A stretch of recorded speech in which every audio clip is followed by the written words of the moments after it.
They said no one but family is allowed in the house. On a scorching hot day, I went to visit my married daughter, only to find her emerging from a storage shed in her in-laws' yard, looking terribly thin. Inside, I saw a thin mattress on the floor. Can you believe it? They were making her sleep in a shed where the temperature soared above 105 degrees Fahrenheit. How dare they treat my daughter this way? I'll never forgive them. After hearing everything, I was livid. I took her away, and we disappeared.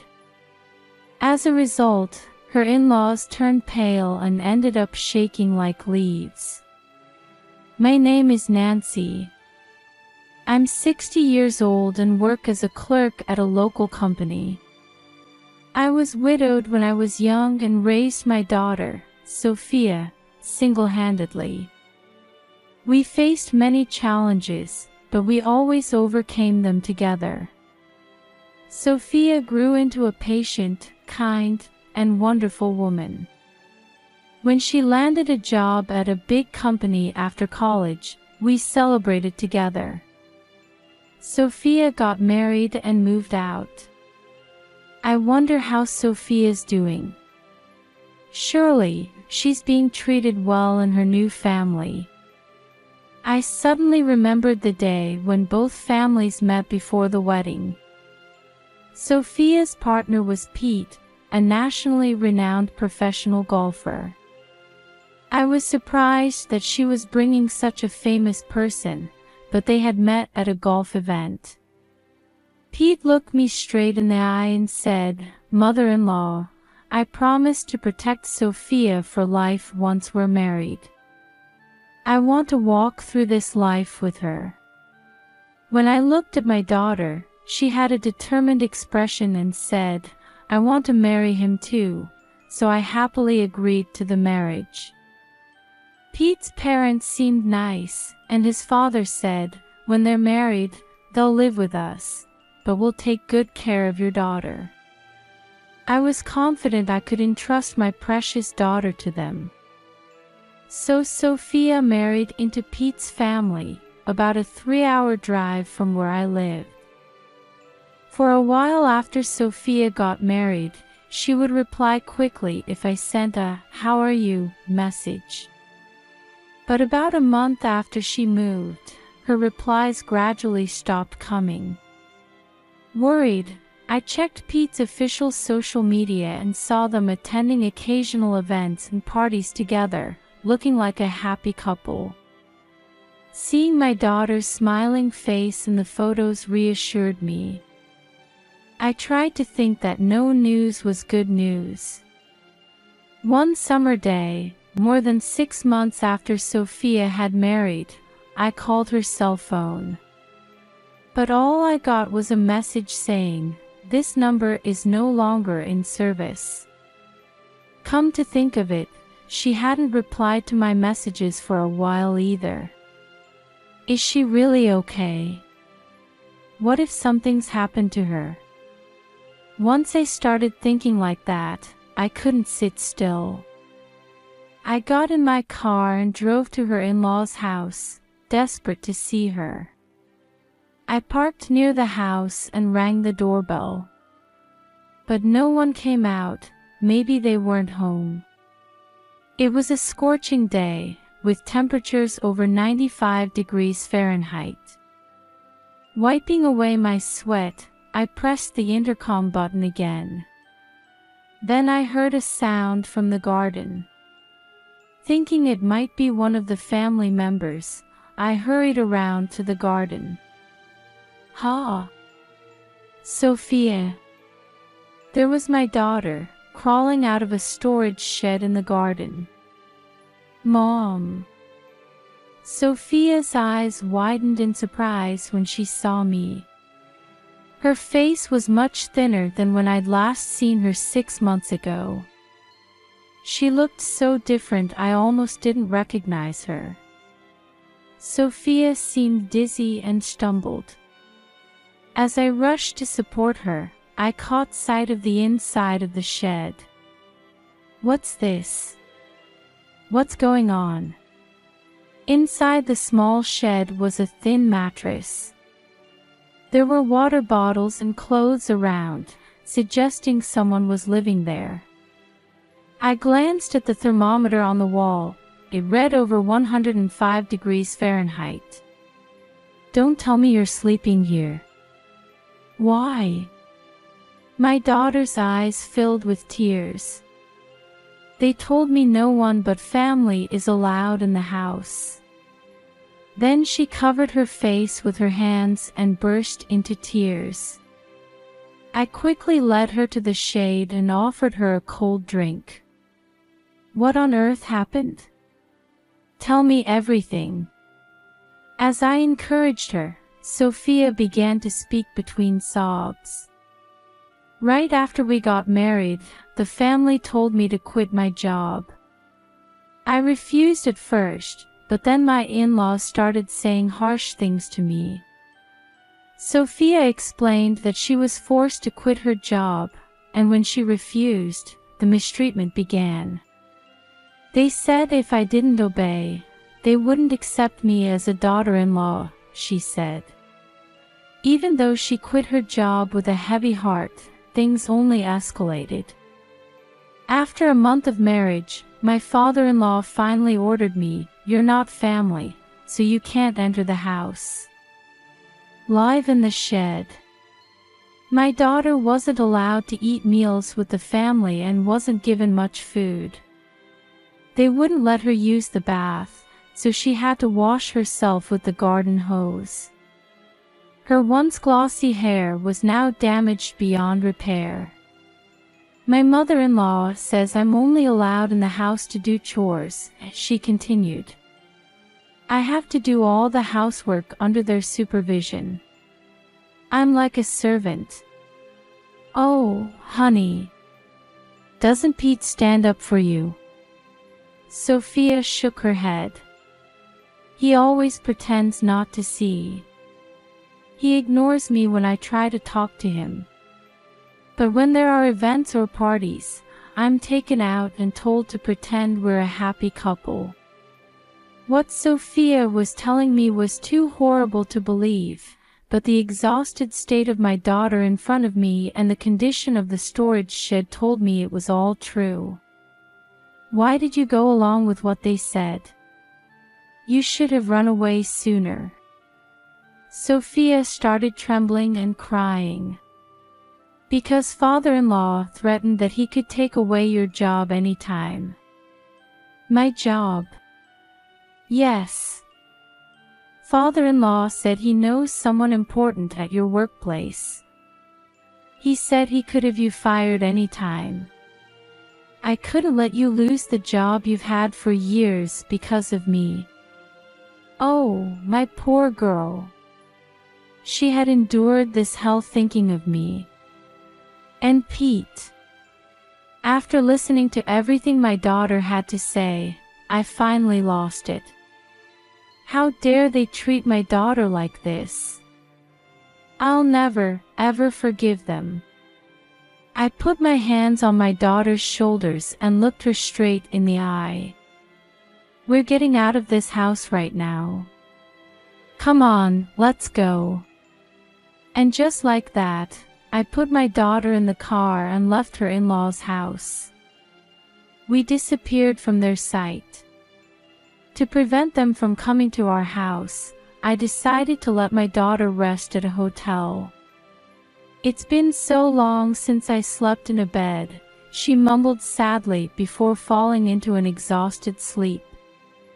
As I watched her, I began preparing my revenge on them. That night, I got a call from Pete. When I ignored it, his parents started calling too. But I didn't answer any of them. According to the neighbors, the three of them were making a fuss in front of our empty house the day after I took my daughter away. I still didn't answer their calls. 3 days later, I finally decided to answer Pete's call. You finally picked up. You took Sophia, didn't you? Pete yelled at me from the moment I answered. There wasn't a trace of the kind demeanor he'd shown before. I maintained a firm attitude and replied, yes, I did. Bring Sophia back right now. I need to take her to a charity event today. He was irritably demanding, but I ignored that and questioned him about how they had treated my daughter at their house. He snorted. That's her fault for not getting along with my parents. Even so, making her sleep in a scorching hot shed is going too far. At least she had a roof over her head, right? Anyway, bring that servant back as soon as possible. My parents are angry too. I ignored Pete's ranting and hung up. A few hours later, I was at the venue of the charity event Pete was supposed to attend. Trying not to be noticed, I watched him and his parents from afar. During an interview at the venue, he was asked, "Where's your lovely wife today?" Pete turned pale and stammered, "She's not feeling well today." That's when I boldly stepped onto the stage. Ladies and gentlemen, may I have your attention for a moment? I am the mother of Sophia, the wife of Pete standing over there. As I introduced myself, the attention of the venue turned to me. Pete and his parents, who were at the edge of the venue, looked shocked. My daughter said she has something she wants to tell everyone, so please look at the screen. As I said this and operated the computer provided, Sophia's face was projected onto the large screen set up at the venue. I had connected the venue with the hotel where Sophia was hiding. Sophia gave a brief greeting and then got to the point. Everyone, since I became Pete's wife, I've been terribly mistreated at home. They wouldn't let me in the house, saying I was an outsider, and made me live in the garden shed even in the middle of summer. When I displayed the photos I had taken of the inside of the shed when I rescued my daughter on another monitor, I could sense the venue buzzing with shock. I've also recorded the abusive things my husband and in-laws said to me. Sophia said this and played a voice recorder. Don't act so high and mighty, you outsider. You're not family. You're a slave. As such unbearable audio played, the three of them rushed over, trying to stop the playback. However, the other participants stood in their way and stopped them. This is all fabricated. Everyone, it's all lies, Pete desperately shouted, but at this point, I played the recording of our earlier phone call. At least she had a roof over her head, right? Anyway, bring that servant back as soon as possible. As these words echoed through the venue, Pete's face grew paler and paler. I took a breath and picked up the microphone. The reason my daughter obeyed them was because her father-in-law threatened that he could take away her mother's job at any time. My daughter endured all this to protect me. Isn't that right, father-in-law? When I glared at Pete's father, he let out a groan. But when I looked into it, you had no connections with the upper management of my company at all. You were lying and tormenting my daughter, weren't you? As I said this with tears in my voice, voices of condemnation rose from the venue. Then Sophia spoke again. There's more I want everyone to know. This is what I witnessed when I went out shopping on my mother-in-law's orders. As Sophia said this, I displayed a photo on the monitor. It showed Pete entering a hotel with his arm around a woman. Then someone in the venue shouted, "Isn't that the pro golfer Skylar?" When Pete's affair and the fact that his partner was also a professional golfer became known, the venue was in an uproar. Sophia quietly continued, "My husband cheated on me, and my in-laws oppressed me. I can't take it anymore. I'm divorcing my husband and cutting ties with his family." Pete and his parents, criticized and looked at coldly by the charity event participants, shrank back. Then someone stepped forward. It was Mr. Horton, the president of a local big company that was Pete's major sponsor. Pete looked startled, but Mr. Horton said in an angry tone, "Pete, I'm very disappointed. To think you were treating my friend's daughter so terribly." "Ha! Your friend's daughter. He and I were former classmates and good friends. We reunited at your wedding." Pete and his parents turned pale and started shaking. Mr. Horton's face contorted as he declared, "Pete, I'm withdrawing my sponsorship. Mr. Horton, please reconsider." Just after Pete shouted this, voices from the venue started chiming in, "We're withdrawing too." Pete and his parents turned blue and panicked, but they came to the front of the screen and got down on their knees before Sophia. "We're so sorry. Please forgive us. I'll cut ties with Skylar and treasure you from now on." But my daughter just shook her head at their behavior. Then Pete and his parents came to me. "Mother-in-law, please persuade Mr. Horton. If he withdraws his sponsorship, I won't be able to continue as a professional golfer." At that, I shouted, "I will never forgive you for what you did to Sophia. I don't care what happens to you." Then I bowed to the entire venue and left. After that, Sophia and Pete's divorce was finalized. What Pete and his parents had done was quickly spread to the public by the event participants. Pete was reported on, including the affair, and with all his sponsors gone, he couldn't continue as a professional golfer. His affair partner retired too. Sophia demanded $30,000 each from them as compensation for the affair. The in-laws were rumored in the neighborhood as the heartless family that made their daughter-in-law live in a shed, and they had to sell their house and move away.